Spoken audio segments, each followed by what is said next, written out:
Martino. Le parrain de l'actualité.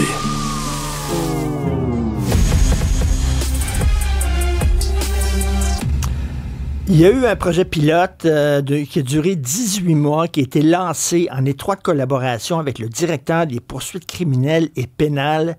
Et suite à ce projet pilote-là, qui a très bien fonctionné, le service de police de la Ville de Montréal a décidé d'implanter sur l'ensemble de son territoire un protocole sur les étranglements en contexte de violence conjugale. On va vous expliquer tout ça.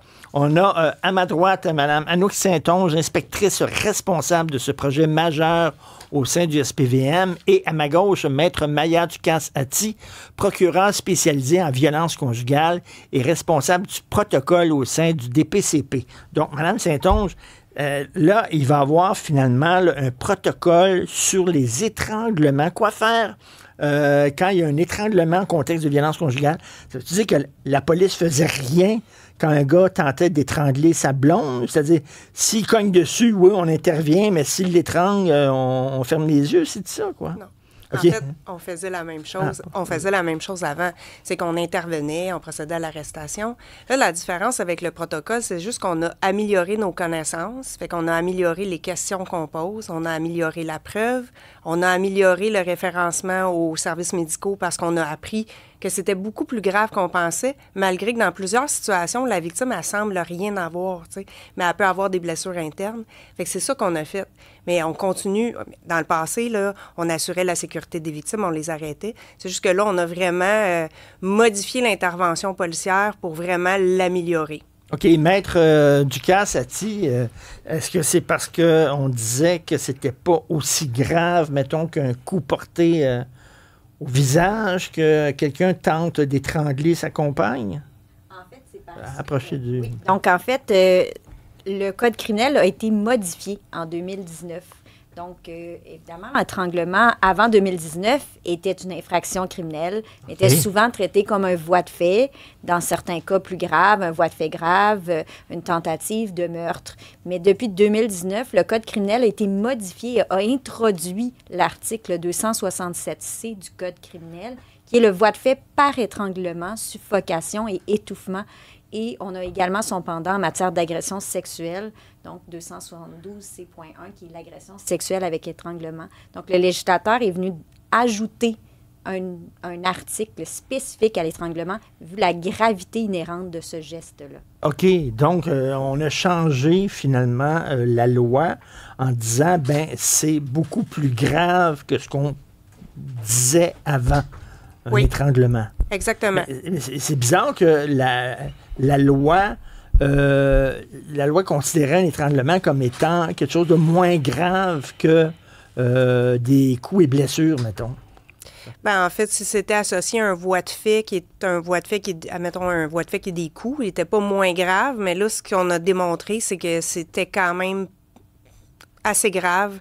Mais là, je ne suis pas dans la tête du législateur à quoi il a pensé. Mais effectivement, ça a été une très bonne chose en 2019 qu'ils introduisent un nouvel article. Par contre, même si tu as introduit un nouvel article, mais là, il n'y avait pas eu nécessairement de formation. Donc, les policiers mettaient l'article d'étranglement dans leur accusation au DPCP. Mais c'est juste que quand on a une formation, on réalise que l'étranglement, c'est plus que juste de serrer le cou puis de l'étrangler. Là, il y a d'autres gestes, étouffer, suffoquer, mettre tout son poids sur le thorax d'une victime pour, comme au sol. Oui. Ça fait partie de 267C.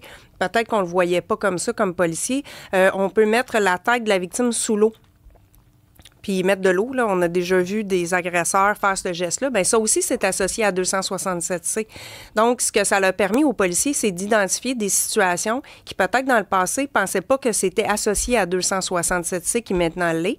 Mais au-delà de ça, de l'identifier, ce qui est super important, c'est de poser les bonnes questions aux victimes parce que c'est un crime qui est sous-dénoncé. Donc, il faut poser des questions aux victimes. Si on lui pose comme l'incontinence, ça, c'est le bel exemple. Est-ce que les victimes d'emblée vont dire aux policiers, j'ai eu de l'incontinence? Pas du tout. Mais là, ce qu'on fait, c'est qu'on lui pose la question. C'est une question qui est extrême. Quoi, suite à la tentative d'étranglement? Suite à l'étranglement, ben Et puis, souvent, il y a une perte de connaissance dans certaines situations où là, il peut avoir le relâchement des sphincters. Puis, il peut avoir de l'incontinence chez la personne victime. Mais c'est sûr que la personne victime, c'est pas quelque chose que tu vas mentionner aux policiers. Là, les policiers ont comme une série de questions à poser. Puis en quoi c'est important, c'est que si elle a eu de l'incontinence, c'est sûrement qu'elle s'est évanouie. Fait que, tu sais, de là l'importance encore plus d'aller consulter un médecin. Fait que vous voyez, c'est des questions que les policiers d'emblée ne posaient pas, mais là, ils ont vraiment là, une liste de questions qui sont posées en lien avec le geste d'étranglement pour préciser le geste. Puis après, on pose des questions sur les symptômes. Avez-vous mal à la tête? Avez-vous mal à la gorge? Ça aussi, c'est des choses qu'on ne sait pas si elle a mal à la gorge. Puis parfois, on a tendance à penser que les victimes vont venir nous dire d'emblée tout. Mais ils ne savent pas, eux. Là, je veux dire, les victimes, ils ne savent pas qu'est-ce que la police elle a besoin dans son dossier. Mais ça, c'est comme le gars qui pogne sa blonde par la gorge puis qui a plaque au mur, c'est ça, là? Le geste d'étranglement? Oui, c'est ça. C'est considéré comme un geste d'étranglement. Oui, ça est autre chose. T'sais, ça peut être la prise de l'encolure, la choquer, prendre son collier puis la serrer alentour de son cou. Fait qu'il y a le geste, oui, d'étranglement, mais comme je vous ai dit, il y a les autres gestes que je vous ai mentionnés qui vont être, mettons, de mettre tout son poids sur son torse, qui peut être mettre son coude, mettre son genou dans son cou. C'est vraiment plus que le geste que vous mentionnez. OK, mais là, c'est considéré comme un crime grave, là, ça. C'est-à-dire, maintenant, quelqu'un qui fait ça, un homme qui fait ça à sa conjointe, risque d'avoir une peine plus sévère qu'avant. Oui, en fait, en comparaison avec un voie de fait simple, là, donc c'est une peine 2 fois plus sévère qui est possible en vertu du Code criminel, mais surtout, c'est le fait d'avoir un dossier plus exhaustif, plus complet, les questions qui sont posées, qui sont détaillées, et tout dans le cadre du protocole, il y a la formation, mais il y a aussi le complément d'enquête, les questions, les signes, les symptômes, l'audio de l'appel 911, le référencement à l'hôpital, les photographies, dont celles avec les lumières judiciaires. Donc, tous ces éléments-là, en fait, viennent compléter le dossier. Ça permet au procureur de faire des représentations qui sont plus justes de la gravité du crime. Je comprends. Anouk Saint-Onge, c'était quoi le projet pilote, finalement? Le projet pilote, ça a débuté. En fait, c'était dans 7 postes de quartier de la région Est. Puis pourquoi qu'on l'a fait un projet pilote? Ben parce que c'est le premier au Québec. C'est un des premiers au Canada également. Puis on a tout testé. On s'est inspiré des États-Unis, mais il a fallu adapter avec une version québécoise la formation. Les outils, on les a bâtis. On s'est inspiré des États-Unis, mais il a vraiment fallu tout bâtir. On s'est dit, plus on fait ça petit, plus ça nous permet aussi de tester. Est-ce que la question qu'on pose, la victime le comprend? Est-ce que les policiers aiment la formation? Est-ce que c'est percutant? Fait que c'est pour ça qu'on l'a commencé petit. Fait que ça inclut une formation d'environ 3h30 qui était destinée aux policiers et aux procureurs. Fait que les policiers et les procureurs avaient la même formation. On avait fait une version partenaire aussi pour nos collègues du CAVAC, entre autres de Montréal, mais on l'a partagé aussi à l'ensemble des partenaires. Là, tous ceux qui s'occupent des victimes de violences conjugales ont accès à cette formation-là. Et donc, là, on demandait aux policiers par la suite de faire un complément. Donc, ça, c'est un nouveau document qui est rempli après la déclaration de la victime, qui va être soumis en preuve au DPCP. On leur demande d'inclure l'audio de l'appel lorsque c'est pertinent. On leur demande de prendre des photos, parfois de faire appel à l'identité judiciaire qui peut prendre des photos avec les lumières judiciaires. On demande de faire un suivi auprès des victimes. Puis un autre truc aussi qu'on a ajouté, c'est qu'on demande aux policiers de référer la victime vers des soins médicaux. Puis on lui remet un dépliant avec des symptômes qui pourraient survenir dans les jours à venir, puis qui ferait en sorte qu'il faudrait absolument qu'elle se présente à l'hôpital. Là, des symptômes là, qui sont très graves. Puis ça, c'est nouveau également, qu'on remet ce dépliant-là à la victime. On le faisait pas avant. Pourquoi? Parce que il y a des choses qu'on ne savait pas. Et ce que vous dites finalement aux femmes, c'est que si votre conjoint fait ça, vous prend par la gorge ou tente de serrer votre collier ou quelque chose comme ça, que c'est un crime grave et porter plainte, là. Oui, en fait, il faut dénoncer cette infraction-là. C'est un geste qui est inhéremment dangereux, qui peut avoir des conséquences à long terme sur la santé, et c'est un facteur prédictif de l'homicide. Donc, les femmes qui sont victimes d'étranglement sont à 7,5 fois plus à risque d'être tuées par leur partenaire intime. Donc, on considère que c'est extrêmement grave. Que c'est la première étape qui peut mener à quelque chose de beaucoup plus grave, là. C'est ça. Est-ce que vous voyez sur le terrain, en Saint-Onge, une explosion des cas de violence conjugale? Est-ce que les patrouilleurs en voient de plus en plus?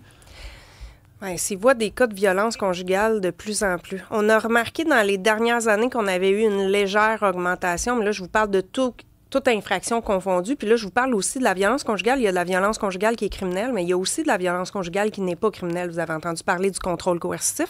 Le contrôle coercitif, pour le moment, il n'est pas criminalisé. Il y a certaines manifestations qui le sont, puis il y en a qui le sont pas. Mais toutes les situations de violence conjugale, à Montréal, là, dans les dernières années, là, on était vraiment les 10 000 dossiers de violence conjugale. Les cas d'étranglement, bien évidemment, il y en a moins que ça. Là. Quand on regarde à Montréal, les statistiques... 10 000 par année, là. Oui, oui. 10 000 dossiers. Oui, okay. oui, c'est quand même c'est important, là, le nombre de dossiers en matière de violence conjugale. C'est beaucoup certain. Est-ce qu'on peut, en terminant, serrer la vis aux récidivistes? Il y a eu beaucoup d'histoires dans les médias ces derniers temps, des gens qui sortent de prison, qui ne respectent pas leurs conditions, qui terrorisent leur ex-conjointe et qui sont violents. Ils retournent en prison, ils ressortent, même maudite affaire. Il y en a qui font ça 12 fois, 13 fois, 15 fois. À un moment donné, là, les gens se disent, coudonc, on va-tu leur serrer à la vis à ces gens-là? Là, ça relève un peu ben plus oui. Hein, d'en haut. De la magistrature, je vous dirais, nous, le travail des policiers, c'est de faire les meilleurs rapports que l'on peut, de soumettre des dossiers au DPCP. Là, ça, c'est l'autre partie qui est pas entre nos mains, là, malheureusement. Et qu'est-ce que vous en pensez, vous, en tant que procureur, justement, au DPCP? Je pense qu'en effet, ça relève de l'appareil judiciaire. Toutefois, je pense qu'en matière d'étranglement, la formation sensibilise les procureurs et les policiers qui travaillent de concert à faire vraiment des représentations plus adéquates et ils ont à cœur l'intérêt des victimes de violences conjugales. Donc, je pense qu'on va voir un impact de ce protocole-là pour la sécurité des victimes. Bien, j'espère. Merci beaucoup, Mme Anouk Saint-Onge, inspectrice au SPVM, et Maître Maya Ducasse-Hattie, qui est procureur au sein du DPCP. Merci beaucoup. Ça fait plaisir. Bonjour.